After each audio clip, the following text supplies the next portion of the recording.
اور کچھ میں نے ایسے کمزور لوگ بھی دیکھے. یہ اس طرح کی حرکتیں ہارے ہوئے لوگ کرتے ہیں. ہارے ہوئے لوگ جو اپنے آپ کو سمجھتے ہیں کہ میں کوئی بڑا آدمی ہوں. بڑا آدمی تو اپنے اخلاق سے ہوتا ہے, اپنے کردار سے ہوتا ہے, اپنی سخاوت سے ہوتا ہے, لوگوں سے پیار کرنے سے ہوتا ہے. باقی یہ کہ بیٹھ کے کہانی سنانا کہ میں بڑا کچھ کرتا ہوں, تو جو کچھ کرتا ہوتا ہے اسے سنانے کی کوئی ضرورت. ایک اور بہت سارے لوگ آپ تعزیت کرنے جائیں نا والد کے انتقال کے بعد, تو ان بیچاروں کو بتانا پڑتا ہے کہ ابا جی میرے بغیر دوائی نہیں کھاتے تھے. تو میں کہتا ہوں اگر تیرے بغیر نہیں کھاتے تھے پھر بتانے کی ضرورت نہیں, پھر تو سارے گاؤں کو پتا ہوگا کہ تیرے بغیر نہیں کھاتے تھے. اور اگر کوئی دال میں کالا ہے تو پھر تیری وضاحت کوئی بندہ قبول نہیں کرے گا. تو آپ کو بتانا کیوں پڑ رہا ہے, اور آپ بار بار اس بات کا ذکر کیوں کر رہے ہیں کہ ہم بہت بڑے قبیلے کے ہیں؟ صاحب اگر آپ بڑے قبیلے کے ہیں تو پتہ ہوگا سارے علاقے کو آپ کتنا لوگوں کا خیال کرتے ہیں, آپ کس قدر محبت کرتے ہیں, آپ کا انداز کریمانہ کس طرح کا. پھر آپ کو بتانے کی کوئی ضرورت نہیں ہوتی, پھر خود بخود خبر ہوتی. حضرت سیدنا ابو ذر غفاری رضی اللہ تعالیٰ عنہ, قبیلہ بنو غفار ایک بڑی شاخ تھی قبیلوں میں سے. جو لوگ اس زمانے میں مالدار قبیلوں سے تعلق رکھتے تھے ان میں سے ایک بڑا نام تھا. ساری زندگی چودراہٹ کی, لیکن میلاد ایک انقلاب کا نام ہے. میں میلاد منانے والے دوستوں سے گزارش کرتا ہوں کہ آپ ہر سال میلاد منائیں, اور ہر سال میلاد کے بعد آپ تھوڑے بدل بھی جائیں, یعنی تھوڑے سے بدل جائیں. کچھ لوگ کہیں یار یہ داڑھی میں نے نا 12 ربیع الاول والے دن رکھی تھی, یہ میری میلاد والی داڑھی ہے. اور داڑھی رکھیں بھی نبی پاک کی مرضی کی. کس کی مرضی کی؟ نہ ناراض ہو جائے جی میں ٹور چلا بس. کس مرضی کی جی؟ اپنی مرضی کے نہیں. داڑھی کا وزن کو نہیں ہوتا کہ پوری مٹھی رکھیں گے تو آپ کو کوئی دقت ہوگی, کوئی وزن نہیں. پوری رکھیں, جو حضور کا طریقہ مبارکہ ہے جو ہمیں ملتا ہے اس پر آپ توجہ فرمائیں. تو میں جو بات عرض کرنے جا رہا ہوں وہ میلاد انقلاب ہے. حضور سید عالم صلی اللہ علیہ وسلم کی بارگاہ میں آنے سے پہلے لوگ کچھ اور ہوتے تھے, اور یہاں سے ہو کے جاتے تھے تو پھر ان میں تبدیلی آتی تھی. میں سارا دن کرامتیں سناؤں نا کسی کو اپنے پیر صاحب کی, اور اپنے گھر میں بھی کہ میرے حضرت بڑے, میرے استاد بڑے, لیکن بیوی کے ساتھ اگر میں ترش لہجے میں بات کروں گا تو وہ کہے گی یہ سکھاندے نے تینوں پیر صاحب. دوست کہیں گے یہ سکھاتے ہیں آپ. آپ کی کہانیاں نہیں چلتی, آپ کا کردار چلتا ہے. حضرت ابو ذر غفاری رضی اللہ تعالیٰ عنہ فرماتے ہیں چونکہ میں چودھری تھا, سیدنا بلال حبشی رضی اللہ تعالیٰ عنہ کے پاس میں بیٹھا تھا. کسی بات میں بات آگے بڑھی اور بڑھتے بڑھتے بات شکنجی تک چلی گئی. رائے کے اختلاف نے باتوں میں تلخی پیدا کر دی, اور جب تھوڑے لفظ اور تیز ہوئے تو میں نے انہیں کہہ دیا چپ کر, تو ابشن کا بیٹا ہے. کس کے بیٹے تھے حضرت بلال؟ کہتے ہیں جب انہوں نے مجھے کہا تو میرا دل بڑا ٹوٹا, لیکن میں نے ارادہ کیا کہ میں نے حضور کی بارگاہ میں نہیں عرض کرنی. اب ہر بات کی ہم حضور کی بارگاہ میں شکایت کریں. لیکن میں جا کے مسجد میں بیٹھا, اور جب سرکار آئے نا, ارادہ نہیں تھا کہ عرض کروں گا, لیکن حضور کا چہرہ دیکھا تو دکھ میرا خود ہی تازہ ہو گیا. رونے کا بھی تو تب ہی مزہ آتا ہے نا کوئی اپنا ملے تو.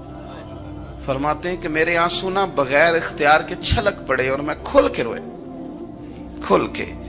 قربان جاؤں محبوب کے بھی حضور نے پاس نہیں بلایا, بلکہ نبی پاک اٹھ کے خود میرے پاس آئے اور مجھے کندھوں سے پکڑ کے سینے سے لگایا. اور جب میں کھل کے رو لیا تو حضور میرے آنسو پوچھنے لگے. کچھ شعر ایسے ہوتے ہیں جو کسی نے کہے ہوتے ہیں, اور کہنے والا جو ہوتا ہے وہ صاحب حال ہوتا ہے, تو اس میں کچھ خوبصورتی زیادہ ہی ہو جاتی ہے. ایک پنجابی کے شاعر ہمارے گجرات میں گزرے, بزرگ تھے, ان کا ایک شعر ہے, وہ کہتے ہیں ایک واری میری آنکھیاں چوں اونا نے اتھرو پونجے سن. ایک واری میری آنکھیاں چوں اونا نے اتھرو پونجے سن, ہن تے چسکا پہ گیا رونے دا. ایک واری میری آنکھیاں چوں اونا نے اتھرو پونجے سن, ہن تے چسکا پہ گیا رونے دا, تے ہر ویلے آہو زاری دا. تو میں روز رونے لگا ہوں, مزہ ہی بڑا آیا ہے جب سے محبوب نے چپ کرانا شروع کیا میرے عزیز. اور پھر حضرت بلال حبشی رضی اللہ تعالیٰ عنہ چونکہ حضور کے غلام تھے, اور انہیں پتا تھا کہ سرکار میری ناز برداری کرتے ہیں, حضور نے چپ کرایا. فرمایا کیوں روتے ہو؟ تو عرض کرنے لگے یا رسول اللہ صلی اللہ علیہ وسلم, اگر میں ابشن کا بیٹا ہوں تو میری تو غلطی کوئی نہیں نا, یہ تو تقسیم اللہ کی ہے نا. الذی خلقک فسواک فعدلک فی ای صورت ما شاء رکبک جس طرح وہ چاہتا ہے، جس کو چاہتا ہے اس طرح کی اس کی صورت بنا دیتا ہے۔ تو مجھے ابشن کا بیٹا کہا جاتا ہے، میری غلطی کیا ہے؟ حضرت بلال نے بھی نہیں بتایا کس نے کہا، لیکن نبی پاک صلی اللہ علیہ وسلم نے کیا فرمایا؟ امام یوسف صالحی نے لکھا ہے، ذرا غور کرنا بات پر، تسلیاں لوگ اور رنگ میں بھی دیتے ہیں، پر یہ تسلی بڑی انوکھی ہے۔ حضور فرمانے لگے، بلال اگر تو ابشن کا بیٹا ہے تو پریشان کیوں ہوتا ہے؟ کالے رنگ والی ماں کا بیٹا ہے تو پریشان کیوں ہوتا ہے اگر تیری والدہ کا رنگ کالا ہے تو؟ عرض کی حضور آپ کیا فرمانا چاہتے ہیں؟ تو سرکار فرمانے لگے، میں دو ماؤں کا بیٹا ہوں، ایک جناب آمنہ جنہوں نے مجھے پیدا کیا، اور ایک حضرت ام ایمن جنہوں نے میری پرورش کی، مجھے بڑا کیا۔ حضور فرمانے لگے، میری ماں آمنہ کا رنگ گورا تھا اور میری ماں ام ایمن کا رنگ کالا ہے۔ تو فرمایا، اگر تجھے کسی نے کالے رنگ والی ماں کا بیٹا کہا تو اسے کہہ دینا مدینے والی محبوب کے بھی تو ایک والدہ کا رنگ کالا ہے، تو کہہ دینا۔ حضرت بلال کہتے ہیں کہ وہ اس طرح کی تسلی تھی، طفل تسلیاں نہیں جس طرح کی ہمیں دی جاتی، وہ اس طرح کی خوبصورت تسلی تھی کہ اس کے بعد میرا دل ایسا ٹھنڈا ہوا